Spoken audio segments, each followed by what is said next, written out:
मैं आडंबर में पड़ने वाली नहीं। कोई ने कहा ये मत चढ़ाओ, कोई ने कहा वो मत चढ़ाओ, कोई ने कहा ऐसा मत करो, कोई ने कह दिया वैसा मत करो, कोई ने कहा ये कर देना तो ऐसा हो जाएगा, कोई ने कहा वैसा कर देना तो वैसा हो जाएगा। अरे हम तो बाबा के भरोसे चलते हैं, हम तो बाबा के भरोसे चलते हैं। आडंबर से भी उपदेश देना सरल है, कहना सरल है, ऐसा मत करो, ऐसा मत करो, कठिन है काम, बहुत कठिन। पति उपदेश दे दिया, अतिथि देवो भव, दरवाजे पर सो रहा है। सुदर्शन मुनि दरवाजे पर सो रहे हैं, ये कुछ लेकर ना चले जा। दूसरे दिन सुबह धर्म पत्नी के नेत्र खुले, पति के चरणों को प्रणाम करा, दरवाजा बजाया, अतिथि देवो महादेवो, अतिथि देवो महादेवो, दरवाजा बजाया। शंकर भगवान जो रूप में थे, दरवाजा खोला, खोल कर जो पत्नी ने दर्शन किया, ये कोई दरिद्र भिक्षुक नहीं है, ये तो मेरा देव अधिदेव महादेव खड़ा।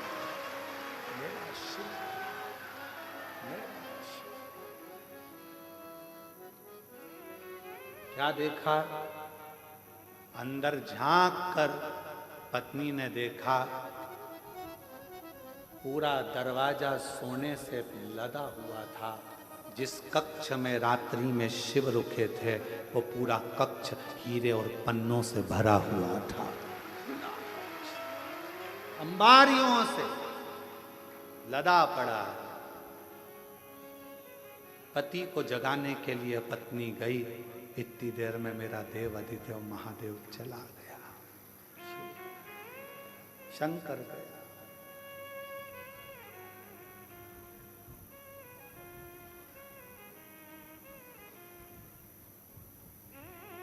पत्नी ने पति के चरण पकड़ लिए।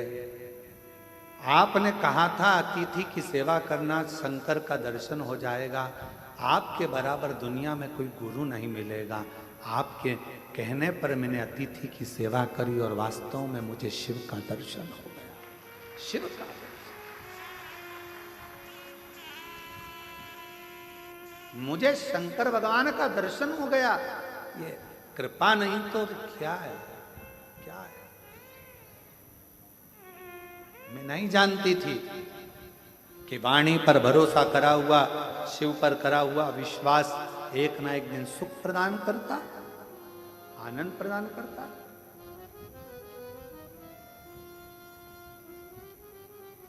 और देख लिया संसार हमने देख लिया, सब मतलब के यार हमने देख लिया।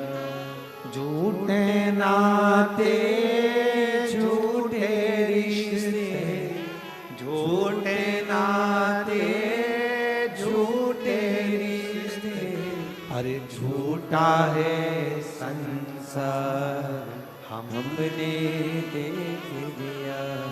सब मतलब के यार हमने देख लिया। अतिथि देवो भव, ये संबोधन गलत नहीं है। ये हमारे लिंग पुराण से, शिव पुराण से, नर्मदा पुराण का ये संबोधन है कि अतिथि देवो भव। अतिथि का सम्मान अगर दिल से करा जाए तो वो शिव का ही एक अंश माना जाए।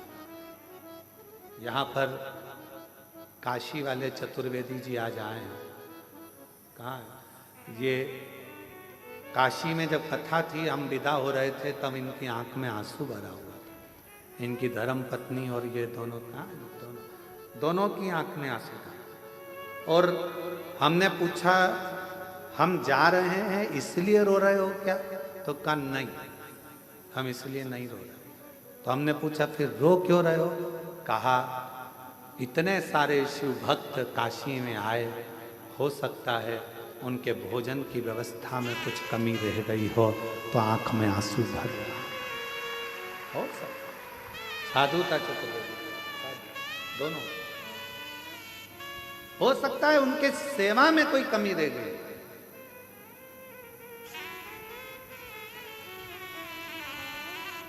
उनकी सेवा में कोई कमी हो। महाराज कुबेरेश्वर धाम पर भोजन व्यवस्था चलती है। हम हमेशा जब भी कथा कर कर सीहोर आते हैं तो अपने शिव भक्तों से, सेवादारों से एक ही बात कहते हैं कि सबको भरपेट भोजन मिले, किसी से ऊंची आवाज में बात ना करें, किसी को अपशब्द ना कहें, किसी को ताना ना दें, किसी को आड़ा टेढ़ा ना बोलें, जो हो वो प्रेम से खिलाओ, पर किसी से कोई शब्द ऊंची आवाज में ना बोला जाए, क्योंकि अतिथि देवो भव, भगवान शिव का एक रूप। बुजुर्ग है, बूढ़ा है, जवान है, बच्चे हैं, बीमार है, अच्छा है, जैसा भी है, मेरे बाबा का बेटा बेटी इस धाम में आता है, उसका सत्कार पूरा करो, उसका सत्कार पूरा करो, उसको कोई कमी नहीं रहना चाहिए।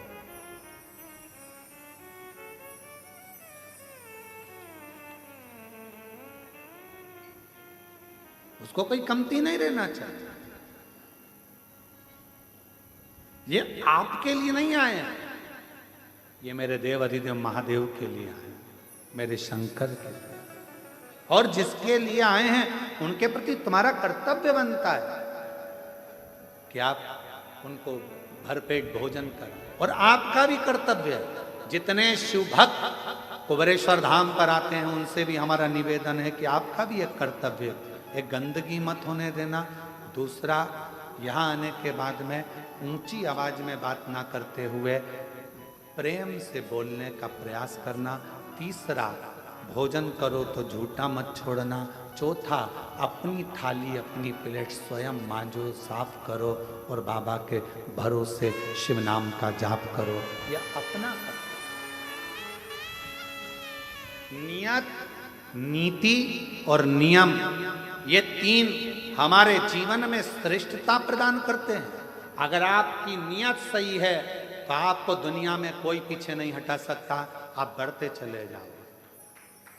आपका नीति सही है, आप जगत कल्याण की बात करते हो, जगत उद्धार की बात करते हो, उसमें कोई आपका कोई विशेष आपके लिए कोई आवक का स्रोत ना सोचा जाए। आप तो केवल नीति के अनुसार कार्य करिए, नियत से, अच्छी नियत से कार्य करिए और नियम से काम करो। जिंदगी की सफलता आपके पास होगी, आपके पास होगी। अच्छा एक बात बताओ, बहुत लंबा रास्ता है, बहुत लंबा रास्ता है, बहुत ऊंचा रास्ता है, बहुत लंबा रास्ता है। इस रास्ते को काटना है तो सबसे ज्यादा जरूरी चीज क्या है?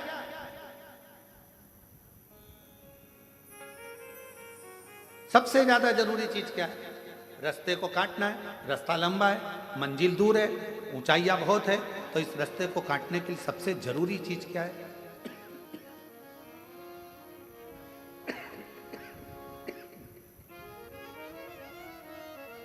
सबसे जरूरी है दो चीजें। एक, आपका विश्वास, और दूसरा, जिस रास्ते पर चल रहे हो उस पे चलने के लिए तुम्हारे पांव की मजबूती।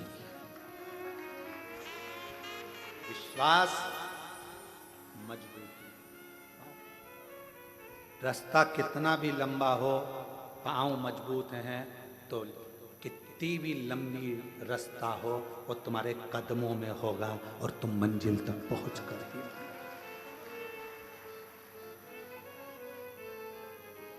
कितना भी लंबा रास्ता, कितनी भी लंबी मंजिल बहुत दूर क्यों ना है, मंजिल रास्ता कदमों में होता है अगर विश्वास प्रबल होता है, भरोसा प्रबल होता है। मेरे भगवान शंकर माता सती के भी गुरु हैं और मेरे भगवान शंकर माता पार्वती के भी गुरु हैं। अब गुरु का एक बहुत बड़ा फर्ज है।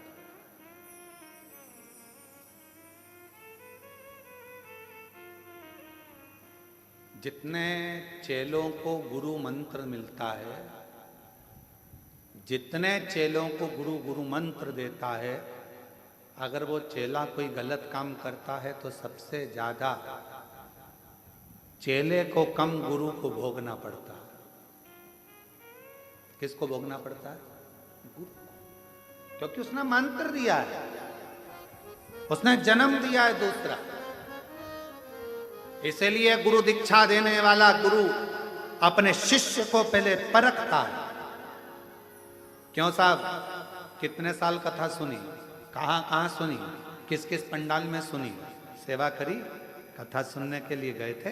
हाँ, हम बैठे थे पंडाल में, कथा सुनी। मैं 4 साल से टीवी पर सुन रही हूँ। गुरु देख लेता है। ये जो शंकर्स की भजन, ये मेरे से गुरु मंत्र लेने नहीं, शिव का मंत्र लेने के लिए आई है, शिव का मंत्र लेने के लिए आया है। अगर इसने कथा में दिल लगा लिया, इसने पूरा भरोसा यदि शंकर पर कर लिया, तो इसने अगर गुरु मंत्र ले लिया तो एक दिन ये शंकर के चरणों में जरूर पहुंचेगा। सती ने भी शिव को गुरु माना है और पार्वती जी ने भी शिव को गुरु माना। अब इनके विकार, इनके भीतर जो विकार उत्पन्न हो जाए, मालूम पड़े इनके भीतर थोड़ा क्रोध आ जाए, इनके भीतर थोड़ी अहंता आ जाए, इनके भीतर थोड़ी अभिमत्ता, कितना माता सती के मन में आ गया था ना, मैं दक्ष प्रजापति की बेटी सती,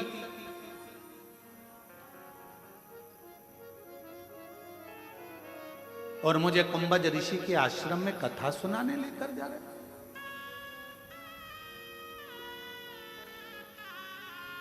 विवाह के बाद तो लोगों को कहां जाना चाहिए और लोग कहां जा रहे हैं? आप कहां लेकर जा रहे हो मेरे को? कितना सुंदर कहा है,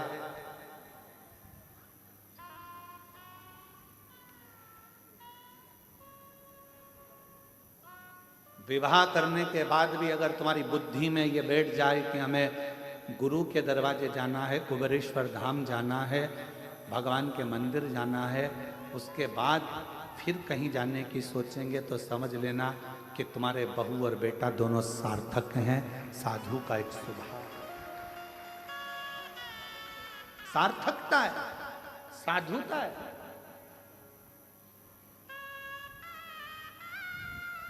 जैसे